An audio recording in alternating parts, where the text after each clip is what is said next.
नमस्कार दोस्तों, tough defence news की एक फ्रेश एपिसोड में आप सबको तहे दिल से स्वागत है। मैं मनोज आपके साथ।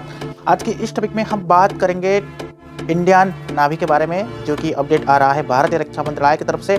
12.5 केजी की एक गोली होता है। यू कैन इमेजिन फ्रेंड्स, यदि एक गोली का वजन 12.5 किलो होगा तो यू कैन इमेजिन वो किस पर्पस में इस्तेमाल किया जा सकता है।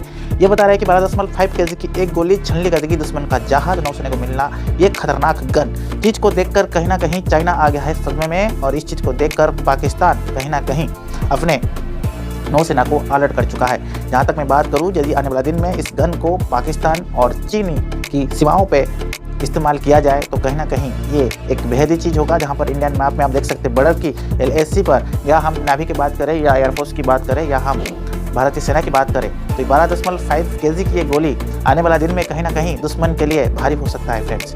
तो आज की इस टॉपिक में हम बात करेंगे भारतीय रक्षा मंत्रालय के तरफ से BHEL जो अपडेट आ रहा है हरिद्वार के साथ 16 super rapid gun mount SRGM देने के लिए डील किया गया है। यह गन भारतीय नौसेना की ताकत में कई गुना इजाफा करेगा। इनके साथ साथ इनका इमरजेंसी वाहन बन सकता है, और इस हिसाब से कहीं ना कहीं एसेसरीज भी बन जाएगा। ये डील 2956.89 करोड़ रुपया में की गई है। आइए जानते हैं सुपर स्पीड गन की माउंट की ताकत क्या है, ये कैसा काम करता है। जहाँ तक मैं बात किया आपकी भारतीय नौसेना की इजाफा यहाँ पर हो रहा है, 10 से 12 गुना इजाफा हो रहा है, और आने वाला दिन में भारतीय नौसेना भारत का साथ ही साथ वर्ल्ड का भी सर्वप्रथम नावल सिस्टम हो सकता है। देखिए जो अपडेट आ रहा है, भारतीय नौसेना इंडियन नावी का बहुत जल्दी 16 super rapid gun mount SRGM मिलने वाला है।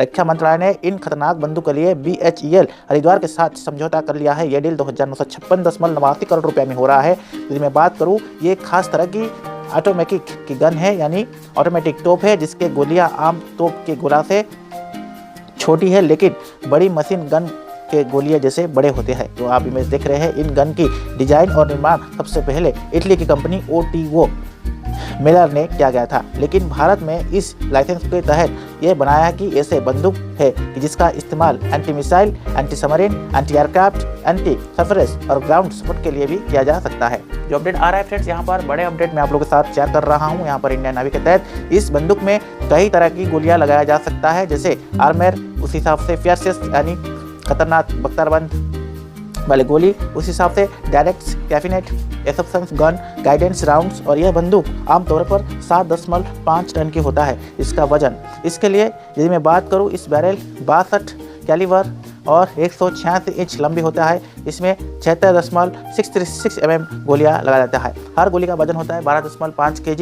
ये क्यों होता है? इसमें लगने वाली हर गोली का वजन 12.5 किलोग्राम होता है। यदि मैं बात करूँ, फायरिंग के बाद जो खोखा गिरता है उसका वजन होता है 6.3 किलोग्राम। यानी कि फ्रेंड मैं बता दूं, जब आप कोई बंदूक फायर करते हैं, बंदूक गोली निकल जाने के बाद उसका एक खोखा निकलता है, तो उस हिसाब से इसका भी एक खोखा निकलेगा। वो खोखा की कीमत होता है, जो वजन होता है वो 6.3 यानी 6.3 किलोग्राम होता है। तो यू कैन इमेजिन कि कितना खतरनाक ये गोली है। इस गोलियां को मैं बात करूँ, कैलिबरी सिस्टम पे 76.2 मिलीमीटर होता है, यानी 3 इंच। इसका यदि नली की हम बात करेंगे, 15 डिग्री से लेकर 85 डिग्री तक ये घूम सकता है।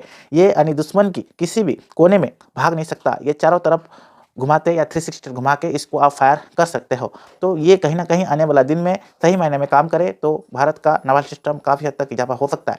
16 से लेकर 40 किलोमीटर की घातक रेंज इसका रहेगा। अगर जिनमें हम बात करें कम्बैक्ट मेड में फायरिंग किया जाए तो यह 85 राउंड प्रति मिनट के दर से, सुपर रैपिड मोड में 120 राउंड प्रति मिनट के दर से फायरिंग करके दुश्मन की छक्के छुड़ा सकता है, उसको नाबूद कर सकता है, ध्वंस विध्वंस कर सकता है। इसकी गोलियां 3000 फीट प्रति सेकंड की गति से आगे बढ़ता है, दुश्मन की बचने का मौका नहीं होता है। यदि मैं बात करूं, इसका रेंज 16,000 से लेकर 40,000 मीटर यानी 16 से 40 किलोमीटर होती है। यह रेंज उसके 3 अलग अलग वेरिएंट के साथ अपडेट किया जाए है। तो मैं बताऊं, ये जो अपडेट आ रहा है नेवी की पहली पसंद, तो भारतीय नौसेना की विशाखापट्टनम क्लास के विध्वंसक, कलकत्ता क्लास विध्वंसक, राजपुतना राइफल विध्वंसक, उसके साथ साथ गोदावरी क्लास, ये सारे विक्रांत पर, INS विक्रमादित्य पर आने वाला दिन में इस सिस्टम को इंप्लीमेंट किया जाएगा, जब ये फाइनलाइज हो जाएगा और जब तक ये भारत की नौसेना में शामिल हो जाएगा। तो फ्रेंड्स, ये कुछ इंटरेस्टिंग टॉपिक था। आज की इस टॉपिक आपको कैसा लगा जरूर कमेंट बॉक्स में मेंशन कीजिएगा फ्रेंड्स। तब तक के लिए keep watching top defence news.